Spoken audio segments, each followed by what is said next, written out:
กล้าคิดก็ต้องกล้าทำอย่ากลัวถ้าทำความดีเป็นศึกษาปัญหาให้ทันท่วงทีเมืองไทยจะพัฒนากว่านี้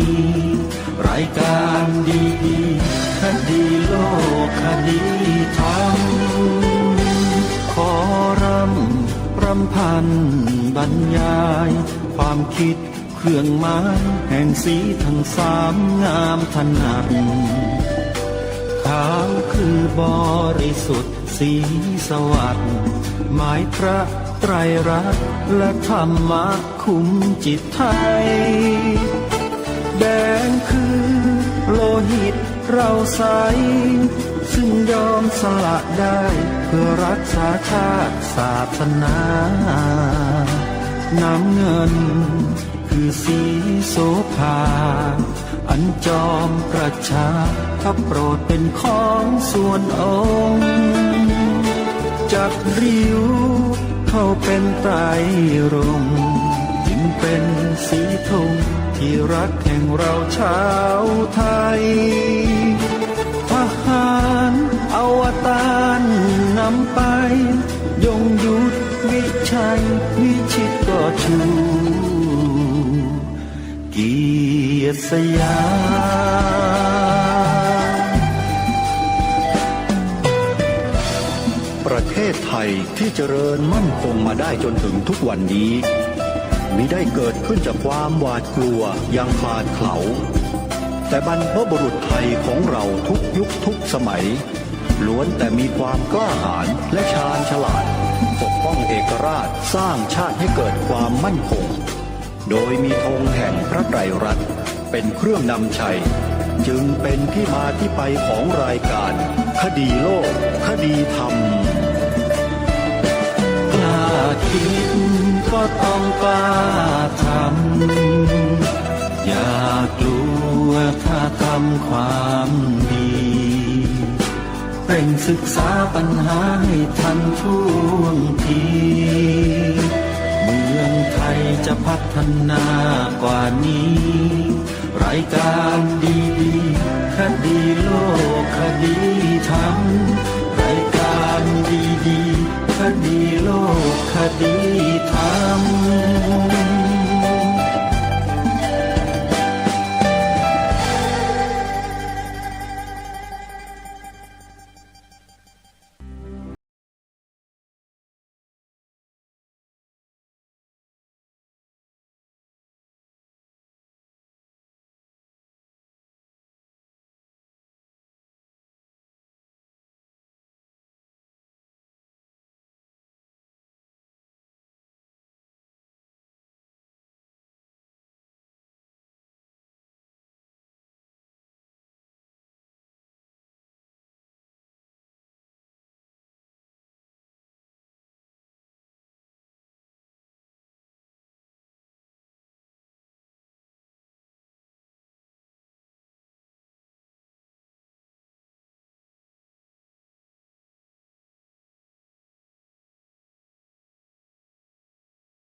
พบกันวันนี้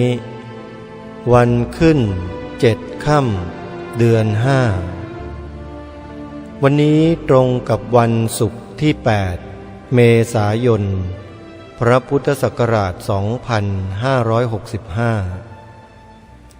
รายการคดีโลกคดีธรรมมาพบกับท่านผู้ฟังเป็นปกติทุกวันจันทร์ถึงวันศุกร์และวันเสาร์อาทิตย์ทางสถานีวิทยุแห่งนี้ท่านผู้ฟังสามารถดาวน์โหลดแอปพลิเคชันวิทยุพุทธศาสนาทั่วไทยเพื่อติดตามรับฟังรายการนี้ได้ทุกวัน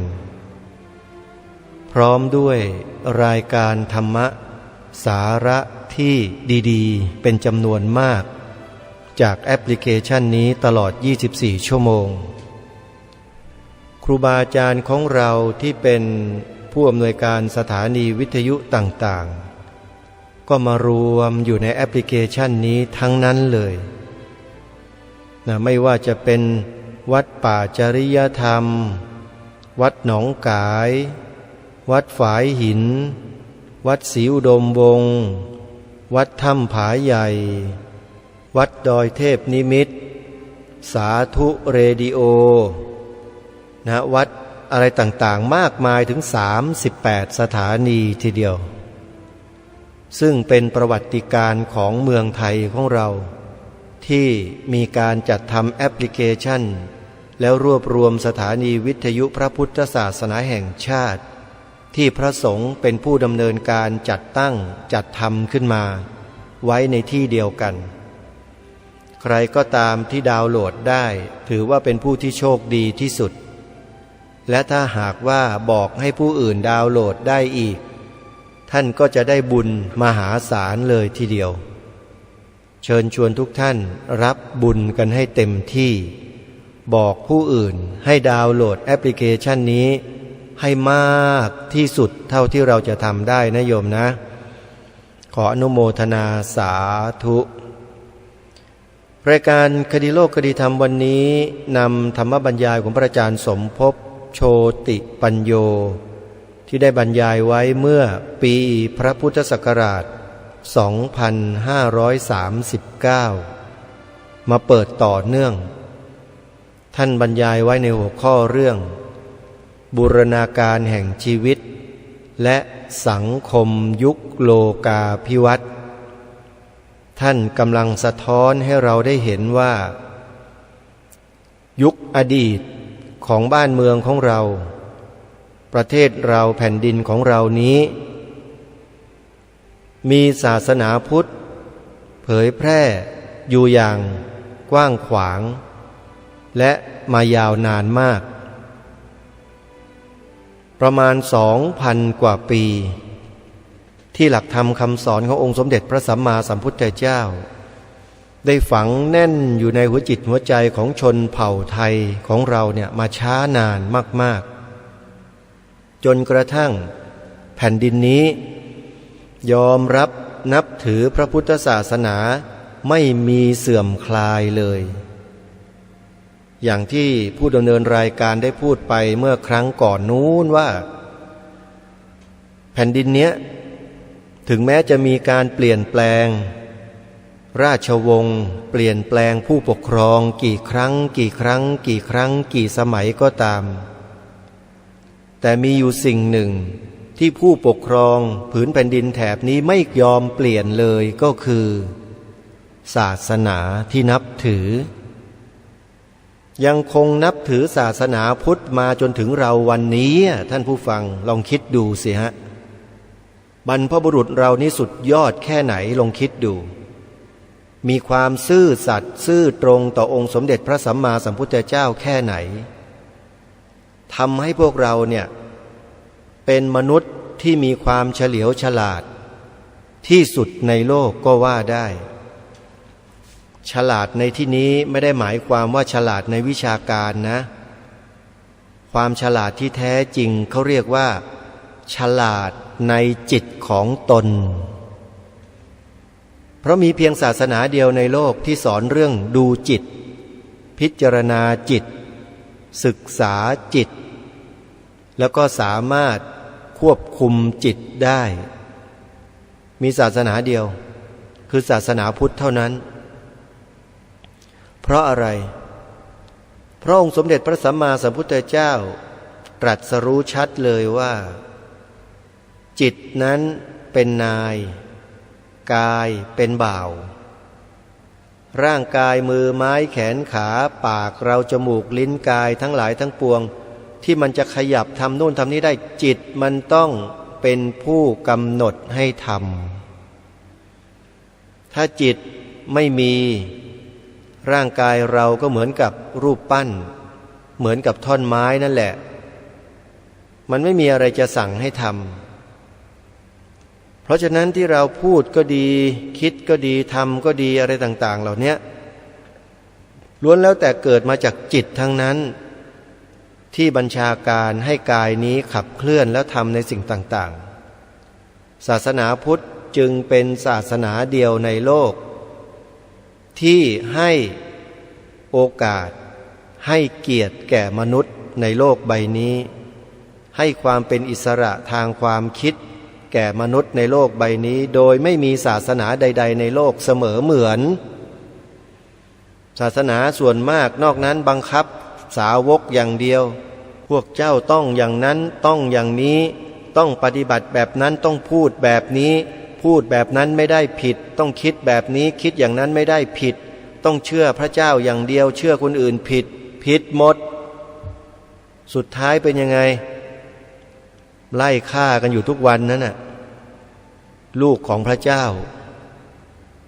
จนมาเดือดร้อนถึงพวกเราชาวพุทธทุกวันนี้ในบ้านเมืองเราเนี่ยถูกไล่ฆ่ากันตายกันไปไม่รู้เท่าไหร่แล้วเห็นไหม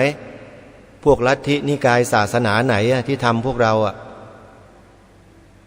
นั่นน่ะคือความจริงแต่ไอ้พวกนี้มันไม่ค่อยยอมรับความจริงกันหรอกมันเอาแต่ตัวเองสำคัญกว่าถูกต้องกว่าทั้งที่กระทำความผิดเห็นอยู่ฆ่าคนตายไปตั้งไม่รู้กี่พันกี่หมื่นคนแล้วเพราะนั้นคนพวกนี้เชื่อไม่ได้เชื่อถือไม่ได้เลยฮะบรรพชนเราไม่เอาเลยนะศาสนาพวกนี้บอกลูกสอนหลานบอกประชาชนบอกอย่าไปนับถือบรรพชนเราบรรพบุรุษเราสอนนักสอนหนาบอกนักบอกหนาว่าอย่าเชียวนะอย่าไปส่งเสริมนะไอ้พวกลัทธิพวกเนี้ยพวกเราก็ต้องเชื่อบรรพชนของเราในฐานะที่เราเป็นคนไทยความกตัญญูกตเวทีนั้นเป็นเรื่องที่ใหญ่มากสำหรับพวกเราทุกคนแล้วหลักธรรมคำสอนที่บรรพชนบรรพบุรุษเรารักษามานั้นตอนนี้ก็เป็นที่ยอมรับไปทั่วทั้งโลกโลกเขาอ้าแขนรับหมดเลยไม่ว่าที่ไหนทั้งนั้นเพราะเขามีความเชื่อมั่นในหลักคำสอนนี้ว่าจะเป็นหลักคำสอนเดียวที่ทำให้โลกนี้มีความสงบสันติอย่างแท้จริงได้ส่วนลัทธิความเชื่ออื่นๆมีแต่สันแตกไม่ใช่สันติมันแตกอย่างเดียวแตกแยกทะเลาะเบาะแว้งแล้วก็เข็นฆ่าทำลายล้างทำสงครามกันองค์การสหประชาชาติเขารู้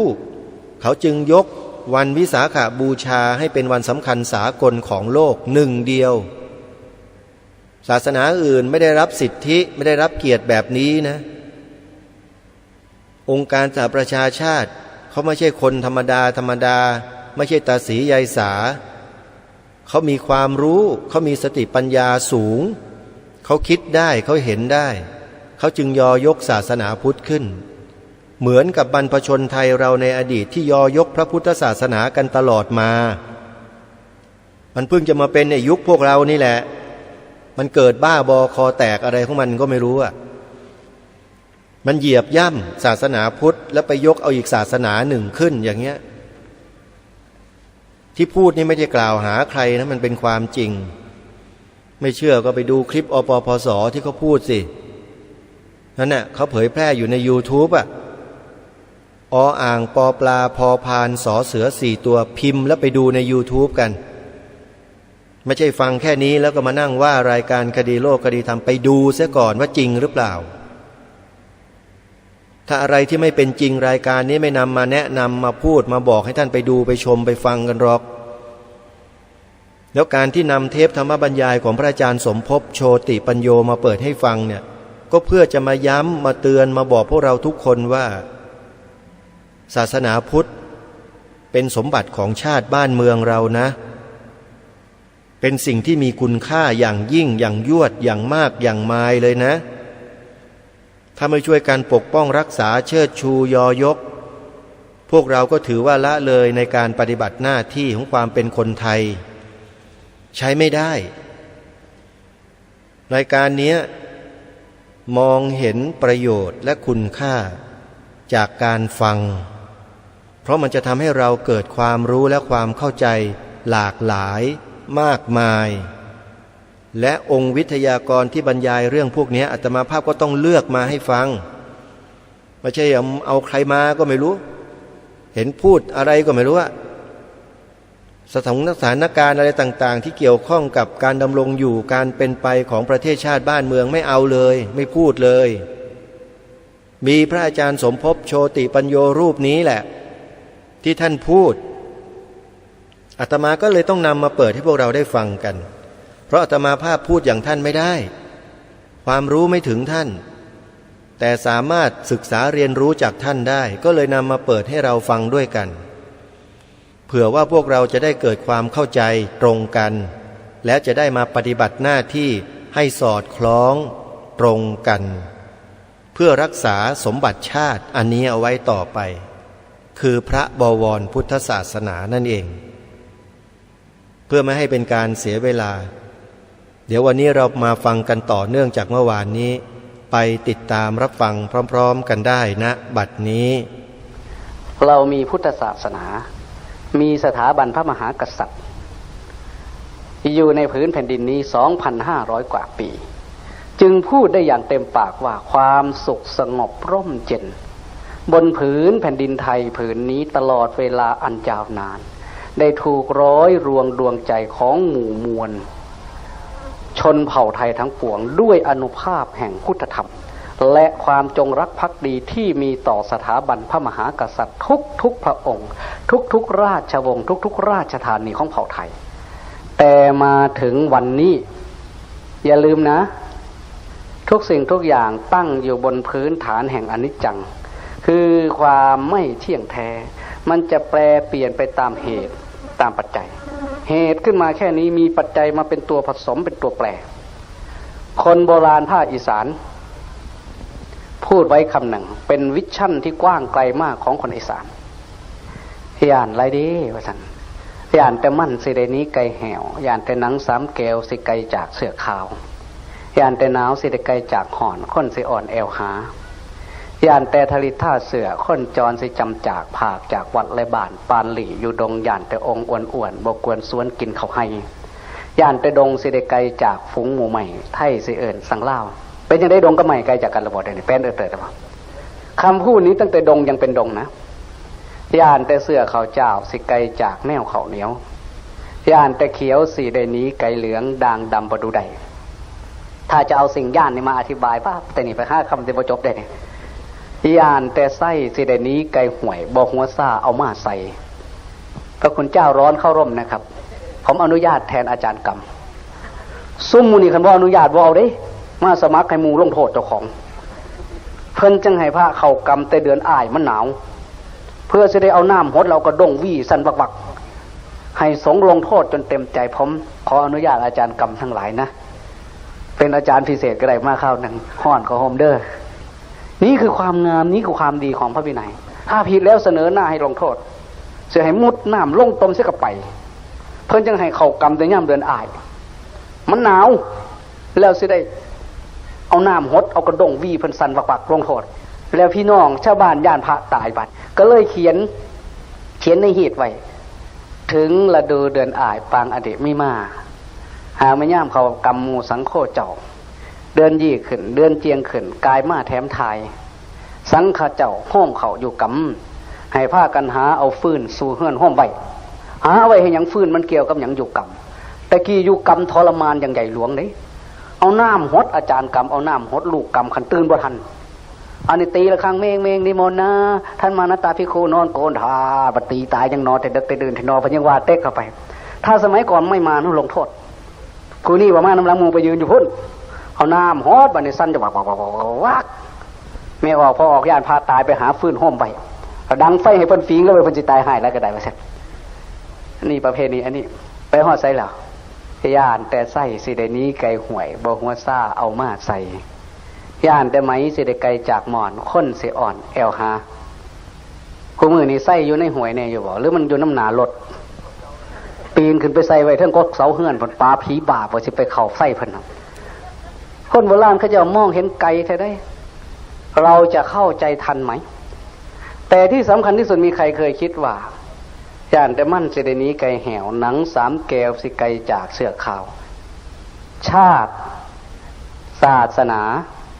พระมหากษัตริย์ เหมือนเชือก3 เกลียวจะรวมกันเป็นเชือกข้าวย่านไรเด้ย่านแต่มั่นเสดนี้ไก่แหมหนัง3 แก้วสิไกลจากเสือข้าวนั้นหมายความว่าวันหนึ่งอาจจะมีปัจจัยตัวหนึ่งเข้ามาเป็นตัวแปรทำให้สถาบันการเมืองเดินทางไปทางหนึ่งศาสนาเดินไปอีกทางหนึ่งชุมชนเดินไปอีกทางหนึ่งหนัง3 เกลียวสิไกลจากเสือข้าวโมเมนต์เพิ่นเว้าเล่นซื่อๆได้เฮาบ่ฮู้จักบ่เข้าใจนำซื่อๆแต่ว่าเหตุที่จะให้มันเป็นบทสรุปคันสิเว้าจนเบิดย่านนี่ตีไปหาคำก็บ่ทันแล้วยาวคือหยังนี่แนวเพิ่นย่านไว้อย่างเช่นคำว่าเหลืองกับเขียวสิได้หนีไกลกันด่างดำบ่ดูได้พระไปอยู่ป่าพระสีเหลืองป่าสีเขียวจะอยู่ไม่ได้1 ป่าหมดไปไม่มีให้พระอยู่2 ป่ามีพระไปอยู่ถูกไล่ออกมาบุกรุกทำลายป่าสงวนพระป่าปลูกจนเขียวคือยังว่าบุกรุกทำลายกันพระไปเห็ดวัดนี้เป็นวัดหรือยังถ้ายังไม่เป็นวัดถ้าพระปลูกเขียวหมดเนี่ยลองไปขอสร้างวัดเขาให้15 ไร่10,000 ไร่กระยาเจ้าปลูกคอยจะให้เจ้าเฮ็ดวัด15 ไร่นั่นคนโบราณว่าย่านแต่เหลืองย่านแต่เขียวสิได้หนีไก่เหลืองด่างดำบ่ดูได้เดี๋ยวนี้ถ้าทางการบ้านการเมืองยังไม่เข้าใจศาสนาไม่เป็นสัมมาทิฏฐิพระจะอยู่ยากเข้าทุกทีกฎหมายออกมาเนี่ยโอ้ยไปดูกฎหมายพระราชบัญญัติปกครองคณะสงฆ์2531มาตราที่3ถึงที่5ไปอ่านดูห้ามไม่ให้ภิกษุสามเณรเข้าไปอยู่ในสถานที่ที่ยังไม่ได้รับอนุญาตจากคณะสงฆ์หรือจากทางบ้านเมืองแม้การชั่วคราวแสดงว่าคันบ่ทันเป็นวัดนี่อยู่บ่ได้ใส่ให้พระอยู่แต่ในวัดนี่ขันนอกวัดแล้วมุดไปอยู่ใต้น้ำกับบ่ได้บินไปอยู่เทิงฟ้ามันกับบ่ได้วัดมันกว้างมากมันออกมาควบคุมนี่ไผแล้วออกมาควบคุมคันสิว่าไปหลายไปแหประว่านี่บ้าจังได๋เนาะเพราะนั้นมันมีความหมายกว้างเลยคนโบราณเพิ่นเห็นบอกทีนี้ทางกฎหมายจะบอกว่าให้วัดนี่ได้15 ไร่เกินกว่านั้นเป็นสถานที่คุ้มครองป่าต้นน้ำลำธารโดยเข้าไปคุ้มครองโดยทางวัดหรือแล้วแต่มติครม.ไอ้มติครม.เนี่ยถ้าสมมติว่าพระปลูกป่าไว้สัก 1,000 ไร่แต่เป็นวัดจริงๆ15 ไร่อีก985 ไร่นั้นพระรักษาไว้ก่อนแต่ถ้ามติครม.คิดว่าจะเอาไปทำอะไรจะเอาไปทำโบสถ์ทำเชิดศาสนาคิดก่อนแล้วแต่ครม.เขียวกับเหลืองสิได้หนีไกลกันด่างดำบ่ดูได้ใส่สินี้ไก่หวยบ่หัวซ่าเอามาใส่อันนี้ก็เห็นชัดปีนขึ้นไปใส่ทั้งก๊อกเสาไปใส่ไว้น้ำหนารถชัยดักเงินดักทองอดสมพ่อมันเป็นประเทศมหาอำนาจทั้งเศรษฐกิจหลายทั้งแล้วแล้วเบิ่งหนีท่วมหัวไฟน้อยหอยบ่ลองต้องแต่งอยู่หันกระไดทีนี้ที่มันน่ากลัวคนโบราณก็เลยสรุปตัวแปรที่เป็นปัจจัยที่จะให้เกิดวิกฤตการณ์อันนี้ย่านหลายเด้ย่านแต่ผีเฮือนเขาผีหน้าสัมตื่มบัดเพิ่นสิม่วนย่านแต่ผีปลาสัมผีดำสิเราพ่อยตรงนี้จะเอาไว้อธิบายทีหลังก็ขอย้อนคืนกลับมาซะก่อนว่าผีปลาผีบ้านผีบ้านผีหน้าผีปลาผีดำคือหยังขอย้อนจะอธิบายให้ฟังทีหลังขอดูเวลาก่อนยังหลายปานใดทีนี้เมื่อมาถึงตรงนี้ก็อยากจะพูดย้อนวกขึ้นมาว่าเราได้มีประเทศชาติมีศาสนาพุทธความสุขสงบร่มเย็นซึ่งเป็นผลรวมของการเสียสละการสร้างสรรค์การรักษาของบรรพบุรุษบรรพนักบวชบรรพมหากษัตริย์ของเราทั้งหมดในรวมกันมาเป็นประเทศชาติบ้านเมืองสงบร่มเย็นมาจนถึงวันนี้ทีนี้เราจะรักษาสืบต่อไปตรงนี้เราจะทำอย่างไรแนวคิดและทิศทางของเราปัจจุบันนี้มันสอดคล้องกับสภาวะการบ้านเมืองนี้ไหมสังคมนี้มีความมั่นคงขนาดไหนเดี๋ยวนี้แนวคิดและทิศทางของคนไทยสังคมไทยเดี๋ยวนี้ไม่เป็นตัวของตัวเองกำลังวิ่งไปตามหลังฝรั่งซึ่งฝรั่งนั้นมีความเป็นมาความเป็นอยู่ความเป็นไปมันใกล้กันลิบเลยกับเราแนวคิดของฝรั่งเนี่ยเขาถือว่าสำคัญมากพวกฝรั่งถ้าเขาเรียนอะไรต่างๆเนี่ยเขาจะเรียนอย่างสร้างแนวความคิดนะการศึกษาของเราเนี่ยไม่สามารถสร้างให้คนเป็นนักคิดขึ้นมา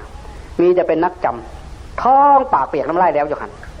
คันเป็นบวชเป็นภาคอนุสาสตร์แปดอย่างนิสัยสีกรณียกิจสีปัจจัยเกิดอะไรคนเป็นท้องด้วยหัน สอบนักธรรมได้นักธรรมตรีนักธรรมโทนักธรรมเอกบอกพอ10 มื้อถามคืนลืมบัดบ่แล้วใบประกาศแดงจึงครึ่งอยู่ไม่ได้แล้วก็คิดไม่เป็นบางทีจบมาสูงๆเนี่ยให้เทศให้เว้าบ่เป็นวิเคราะห์วิจัยอะไรไม่ออกเลยคือเราไม่ได้ตระหนักถึงแนวความคิดแต่เราก็ดีอย่างคือมีผู้คิดให้เป็นไผคิดให้พระพุทธเจ้าคิดให้เราไปเรียนคำสั่งสอนของพระพุทธเจ้าแนวคิดของเราเนี่ยไปตามแนวทางที่พระพุทธเจ้าสอนไว้บ้านเมืองเราก็เจริญแต่บัดนี้แนวคิดของพระพุทธศาสนาแนวคิดของพระพุทธเจ้าพระทิมบัดนี่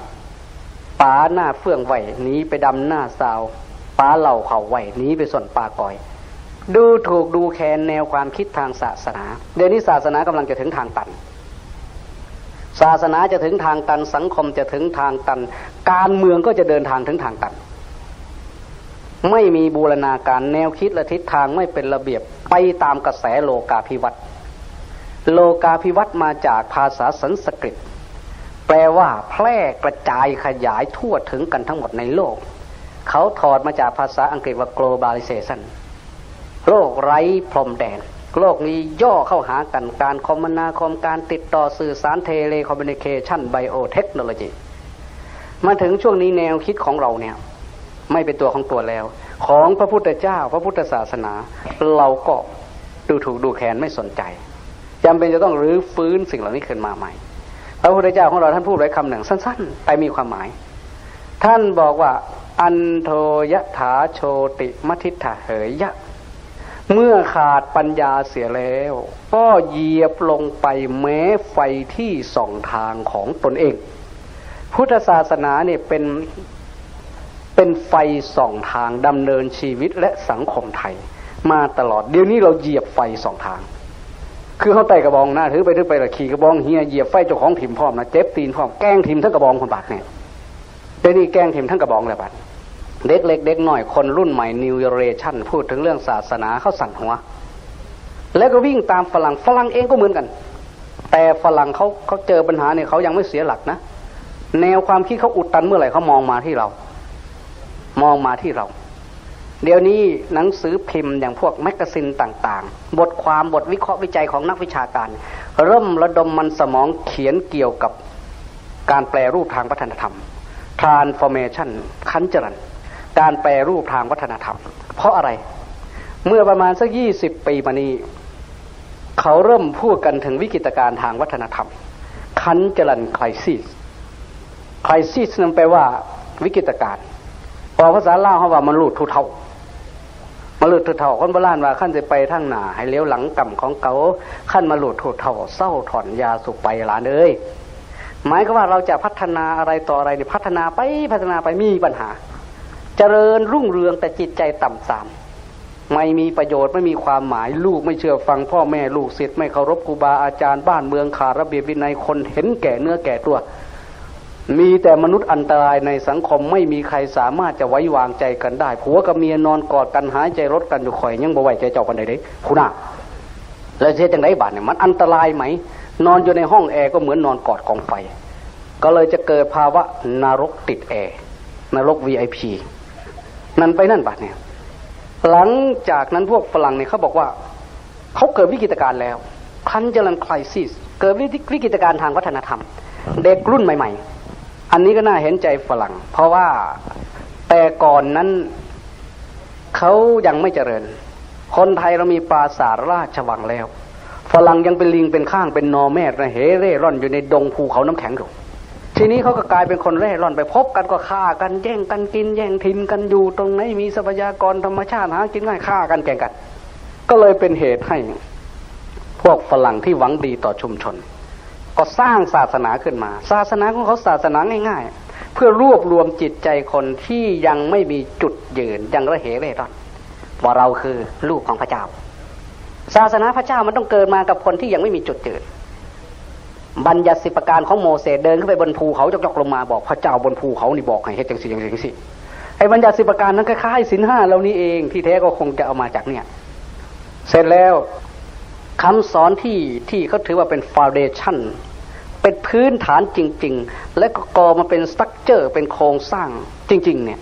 อยู่ที่ตัวพระเจ้าแล้วก็อยู่ที่พระประสงค์ของพระผู้เป็นเจ้า We are sons of God. We live together. We must be to love each other doing according to the purpose of God. God นั่นแปลว่าพระเจ้าไปเปิดดูคัมภีร์ไบเบิลหมวด Old Testament ที่ว่าด้วยการสร้างโลกเรียกว่า Genesis Old Testament นี่คือเป็นคัมภีร์เก่าเดี๋ยวนี้คัมภีร์ใหม่นะบางทีถ้าเราไม่เข้าใจศาสนาพูดไปอ่านคัมภีร์รุ่นใหม่เนี่ยเข้าใจว่าแหมสอนเหมือนกันเป๊ะบ่จักเขาหยัดใส่หลักไก่ของเจ้าของไปใส่ขันถ้ามิฉะนั้นมันจะอยู่ไม่ได้เพราะนั้นเขาจะบอกว่าเราเป็นบุตรของพระเจ้า We are sons of God เฮาเป็นลูกชายลูกสาวพระเจ้าเด้อ We live together we must be to love each other ดูน้ำกันให้หักกันแพงกันเด้ออย่าขายอย่าแกงกันเด้อ Doing according to the purpose of God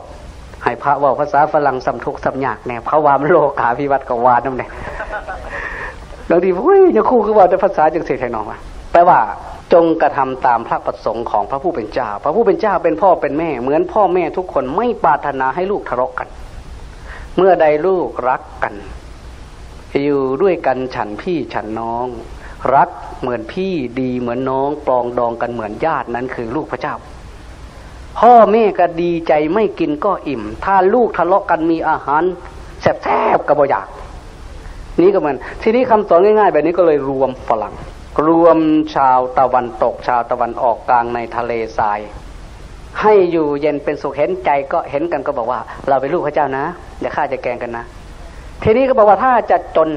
จะรวยจะมั่งมีสีสุขจะทุกข์จะยากจะสวยจะขี้เลมันแล้วแต่พระประสงค์ของพระผู้เป็นเจ้าจะสร้างสรรค์ให้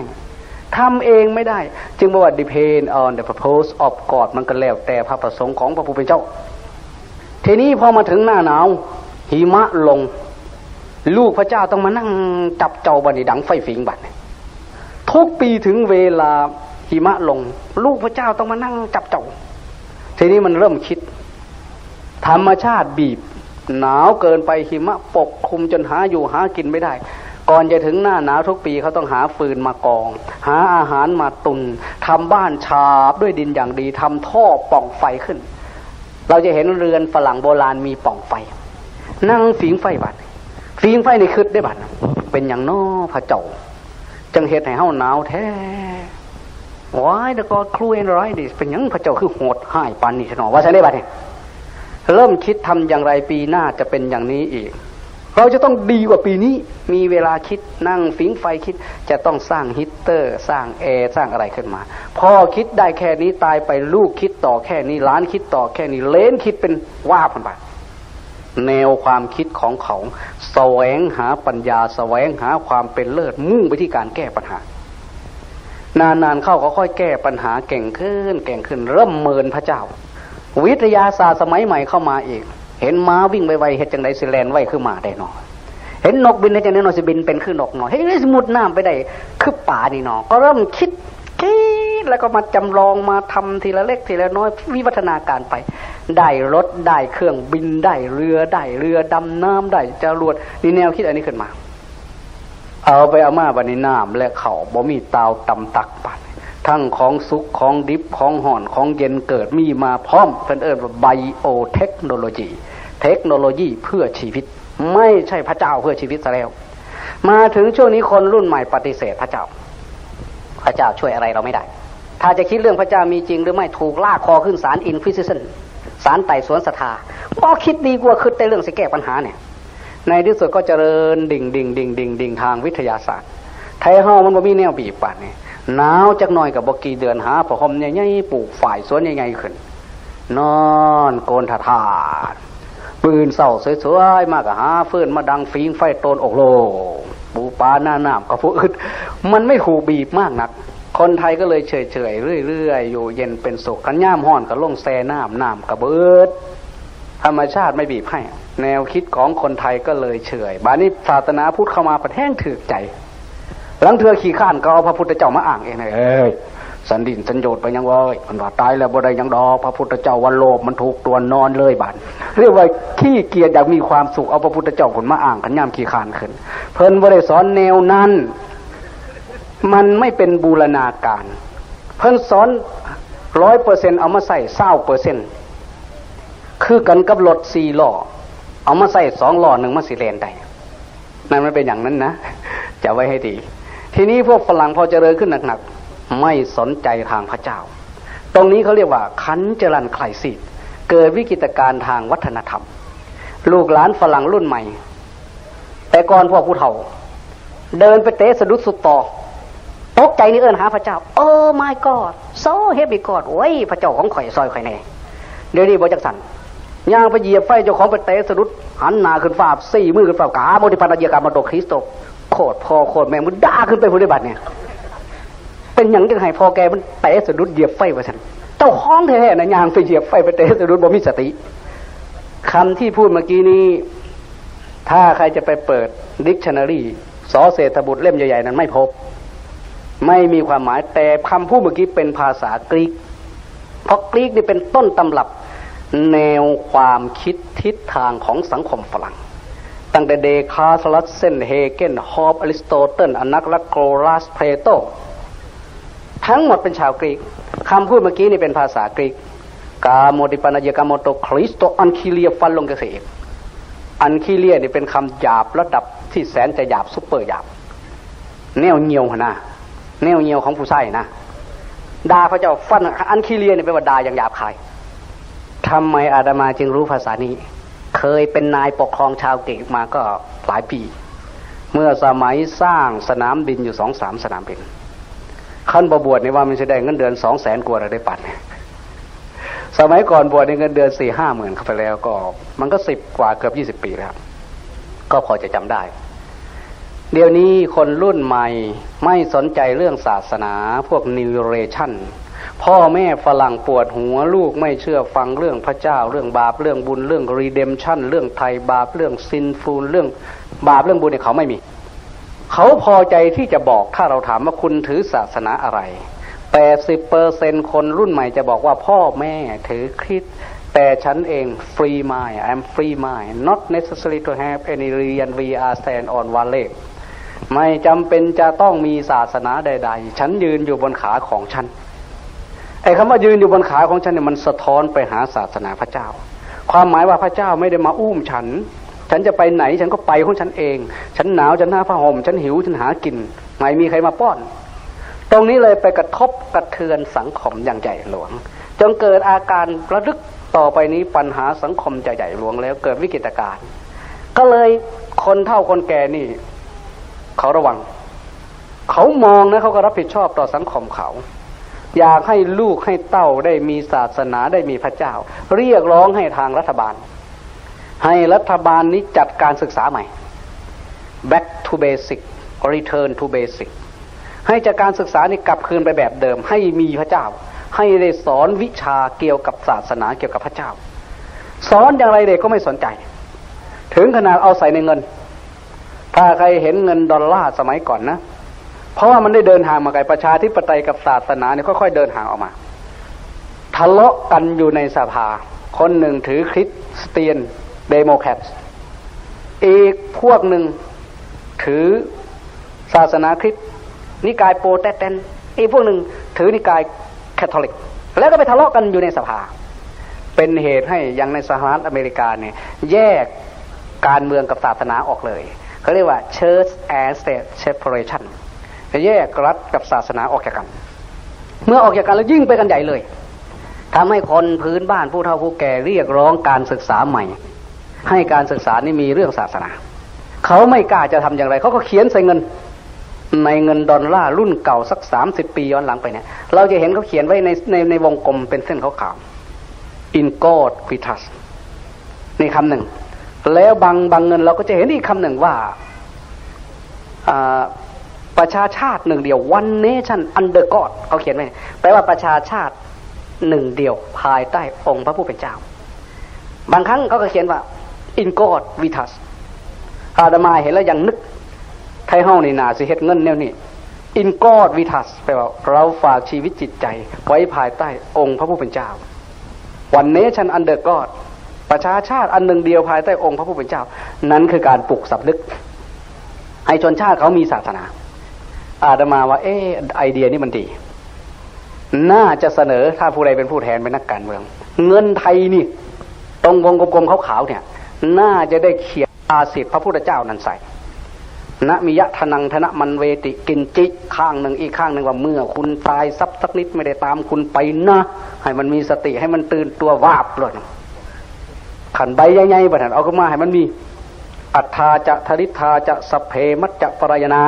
อีกข้างหนึ่งก็ว่าทั้งคนรวยทั้งคนจนล้วนแต่จะตายด้วยกันทุกคนนะว่าสังๆมันยังจะได้สวงแน่โดนเมาแต่ตายแต่น้ำเงินอันนั้นขากันแกงกันย้อนเงินเลยครับ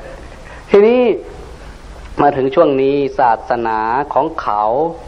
ถูกแสงของวิทยาศาสตร์ก็อับแสงมันไม่ทนต่อการพิสูจน์คนรุ่นใหม่ก็เลยยังไม่รู้จะเอาอย่างไรนักการศึกษาผู้ที่จัดการระบบการศึกษาก็เลยเอาอย่างนี้ไม่ต้องแพงเงินนะก็แก๊กมันรบกวนทีนี้นักการศึกษารุ่นใหม่เนี่ยที่จะจัดระบบการศึกษาเนี่ยก็เลยเอาใหม่ว่าเราจะต้องเอาศาสนาทุกศาสนามาเสนอเพราะนั้นในคอลเลจในมหาวิทยาลัยเขาจะมีศาสนาพุทธศาสนาคริสต์ศาสนาอิสลามศาสนาพราหมณ์ฮินดูโซโลอัสเตอร์ศาสนาวอลแตร์ศาสนาซิกฮาริกฤษณะเอามาหมดเลยแล้วก็จัดเป็นแผนก Divinity School Theological School ให้นักเรียนของเขาเรียนอยากเรียนศาสนาไหนเรียนเลยอยากเรียนหมดเลยก็ได้ปรากฏว่าปัจจุบันนี้ศาสนาพุทธได้รับการสนใจอย่างมากจากคนรุ่นใหม่ตลอดเวลา20ปีที่ผ่านมาชาวพุทธในสหรัฐอเมริกา 2-3 พันคนเดี๋ยวนี้5 ล้านเกือบ6 ล้านคนปีนี้อาตมาได้รับนิมนต์ไปแสดงธรรม33 รัฐหลังจากแสดงธรรมที่นี่จบกลับไปนี้ทางสกลนครเอาครู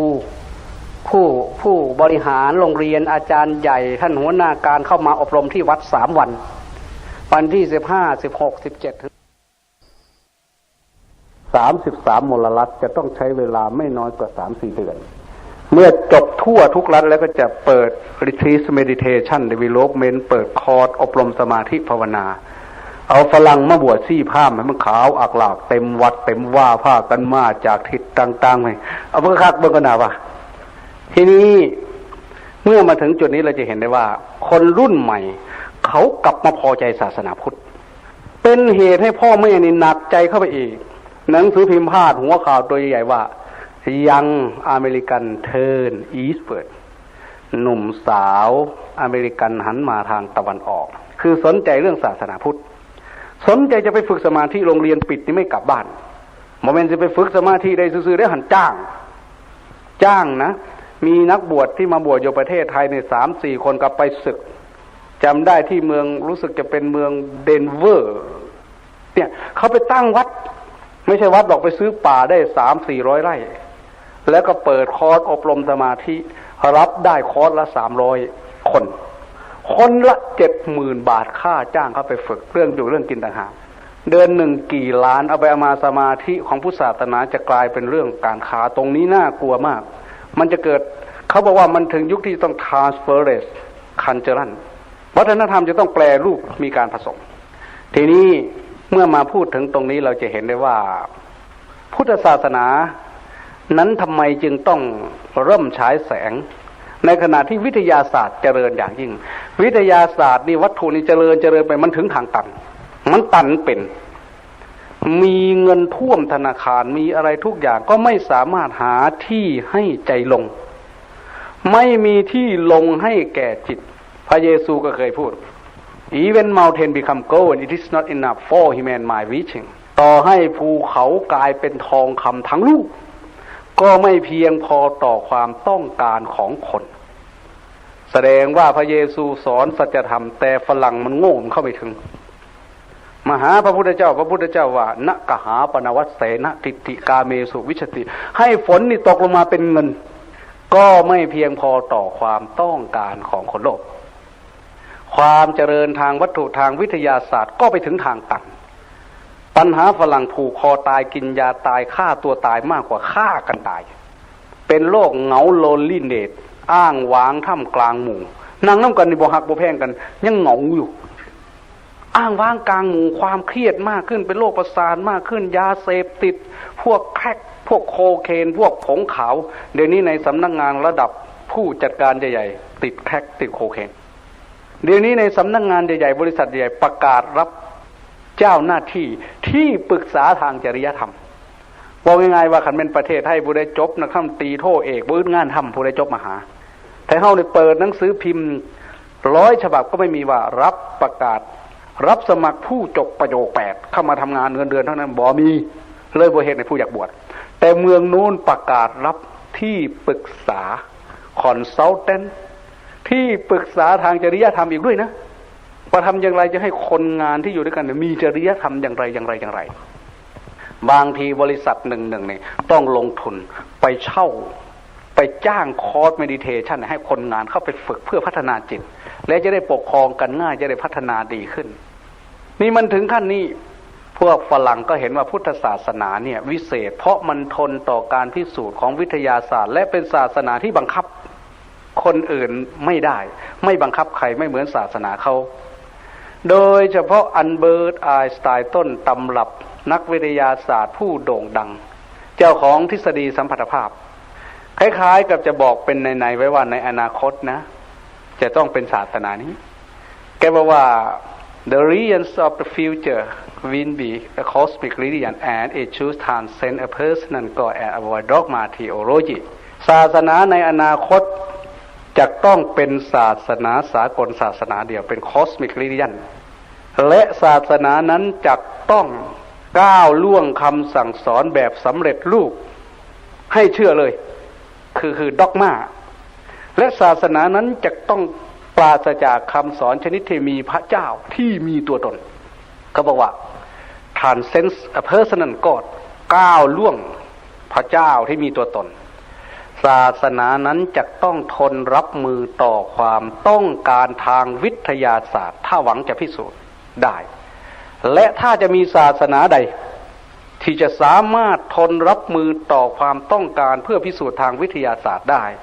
ศาสนานั้นควรจะเป็นพุทธศาสนา There is any religion that could cope with modern scientific need it would be Buddhist ที่มีตัวตนเขาบอกว่า transcend a personal god ก้าวล่วงพระเจ้าที่มีตัวตนศาสนานั้นจะต้องทนรับมือต่อความต้องการทางวิทยาศาสตร์ถ้าหวังจะพิสูจน์ได้และถ้าจะมีศาสนาใดที่จะสามารถทนรับมือต่อความต้องการเพื่อพิสูจน์ทางวิทยาศาสตร์ได้ศาสนานั้นควรจะเป็นพุทธศาสนา There is any religion that could cope with modern scientific need it would be Buddhism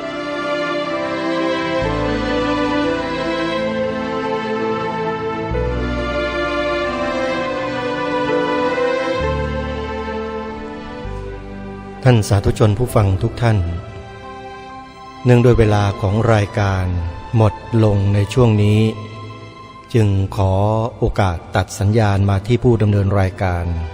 เพื่อมาสรุปในช่วงท้ายให้พวกเราได้ฟังและเดี๋ยววันพรุ่งนี้เรามาติดตามรับฟังกันต่อกำลังถึงในช่วงที่น่าสนใจมากท่านพระอาจารย์สมภพพูดถึงคนรุ่นใหม่ที่อยู่ในต่างประเทศโดยเฉพาะประเทศอเมริกาได้สะท้อนให้เห็นการบ้านการเมืองที่แยกศาสนาออกจากรัฐแล้วก็ประสบปัญหามาจนถึงทุกวันนี้แต่สุดท้ายวัยรุ่นก็ได้กลับมาถือศาสนาเหมือนเดิมแต่ไม่เหมือนเดิมคือแทนที่จะกลับไปนับถือศาสนาที่บรรพชนตนเองนับถือมาแต่เดิมแต่กลับมานับถือศาสนาพุทธกันเพียบเลยเหตุผลเพราะอะไรอย่างไรนั้นท่านพระอาจารย์สมภพก็ได้พูดมาจนกระทั่งถึงอัลเบิร์ตไอน์สไตน์นักวิทยาศาสตร์สายฟิสิกส์ที่สำคัญที่สุดของโลกได้กล่าวถึงพระพุทธศาสนาไว้ชัดเจนมากคืออัลเบิร์ตไอน์สไตน์นั้นยืนยันกับโลกใบนี้อย่างหนักแน่นว่ามีเพียงศาสนาเดียวที่จะเหลืออยู่ในโลกและสามารถตอบคำถามต่างๆถ้าหากว่าทางวิทยาศาสตร์ต้องการศาสนาพุทธตอบได้อัลเบิร์ตไอน์สไตน์ยืนยันว่ามีเพียงศาสนาเดียวเท่านั้นคือพระพุทธศาสนา แต่มนุษย์ในโลกนี้ก็อย่างบอกนะโยมนะ คนเรามันขึ้นอยู่กับบุพกรรมที่ทำมาแต่อดีตแนวความคิดที่ถูกสั่งสมมาแต่อดีตสั่งสมมาอย่างไรก็ใช้มันไปอย่างนั้นแก้ยากเพราะฉะนั้นก็มีแต่คนที่สั่งสมบุญมาทางพระพุทธศาสนาเท่านั้นแหละที่จะเดินเข้ามาสู่แนวทางที่ถูกต้องและนำไปสู่ความหลุดพ้นจากทุกข์ทั้งปวงได้จริงก็คือแนวทางของอริยมรรคมีองค์8มีอยู่ในเฉพาะพระบวรพุทธศาสนานี้เท่านั้นทำไมรายการคดีโลกคดีธรรมจึงย้ำนักย้ำหนาว่าให้พวกเราเนี่ยช่วยกันรักษาศาสนานี้เอาไว้บนผืนแผ่นดินนี้และถ้าไม่บัญญัติไว้โดยลายลักษณ์อักษรในกฎหมายรัฐธรรมนูญเดี๋ยวสักวันก็หมดไม่มีเหลือหรอกเขาไม่ได้มาทำลายเราหรอกแต่ว่าเขาเนี่ยจะขึ้นมาแล้วก็ขึ้นมาครองอำนาจแล้วก็เปลี่ยนแปลงไปเรื่อยๆจนกระทั่งหมดพวกเราไม่เข้าใจนะไม่เข้าใจกันแล้วก็มาตำหนิรายการคดีโลกคดีธรรมอยู่นั่นแหละก็เลยเปิดพระอาจารย์สมภพโชติปัญโยให้ฟังกันบ่อยๆเพื่อเราจะได้มีสติมีปัญญาฟื้นขึ้นมาบ้างได้มองเห็นสภาพการที่เป็นจริงและจะได้มาร่วมด้วยและช่วยกันสืบต่อไปขออนุโมทนาบุญกับทุกท่านที่ติดตามรับฟังมาโดยตลอดวันพรุ่งนี้เดี๋ยวเรามาติดตามรับฟังกันต่อวันนี้เวลาของรายการหมดลงแล้วอาตมาภาพต้องขอสมมุติยุติรายการไว้แต่เพียงเท่านี้พบกันใหม่ในวันพรุ่งนี้ขอความสุขความสวัสดีในธรรมแห่งองค์สมเด็จพระบรมศาสดาสัมมาสัมพุทธเจ้าจงปรากฏเกิดมีขึ้นในจิตใจของท่านผู้ฟังทุกท่านทุกคนเทินขอเจริญพรกล้าคิดก็ต้องกล้าทำอย่ากลัวถ้าทำความดีเป็นศึกษาปัญหาให้ทันท่วงทีเมืองไทยจะพัฒนากว่านี้รายการดีคดีโลกคดีธรรมขอรำพันบรรยายความคิดเครื่องหมายแห่งสีทั้งสามงามถนัดขาวคือบริสุทธิ์สีสวัสดิ์หมายพระไตรรัตน์และธรรมะคุ้มจิตไทยแดงคือโลหิตเราใสซึ่งยอมสละได้เพื่อรักษาชาติศาสนาน้ำเงินคือสีโสภาอันจอมประชาถ้าโปรดเป็นของส่วนองค์จักริ้วเข้าเป็นไตรรงค์ยิ่งเป็นสีธงที่รักแห่งเราชาวไทยทหารอวตารนำไปยงยุทธวิชัยวิชิตก็ชูเกียรติสยามประเทศไทยที่เจริญมั่นคงมาได้จนถึงทุกวันนี้มิได้เกิดขึ้นจากความหวาดกลัวอย่างคลาดเขลาแต่บรรพบุรุษไทยของเราทุกยุคทุกสมัยล้วนแต่มีความกล้าหาญและชาญฉลาดปกป้องเอกราชสร้างชาติให้เกิดความมั่นคงโดยมีธงแห่งพระไตรรัตน์เป็นเครื่องนำชัยจึงเป็นที่มาที่ไปของรายการคดีโลกคดีธรรมกล้าคิดก็ต้องกล้าทำอย่ากลัวถ้าทำความดีเป็นศึกษาปัญหาให้ทันท่วงทีเมืองไทยจะพัฒนากว่านี้รายการดีคดีโลกคดีธรรมรายการดีคดีโลกคดีธรรม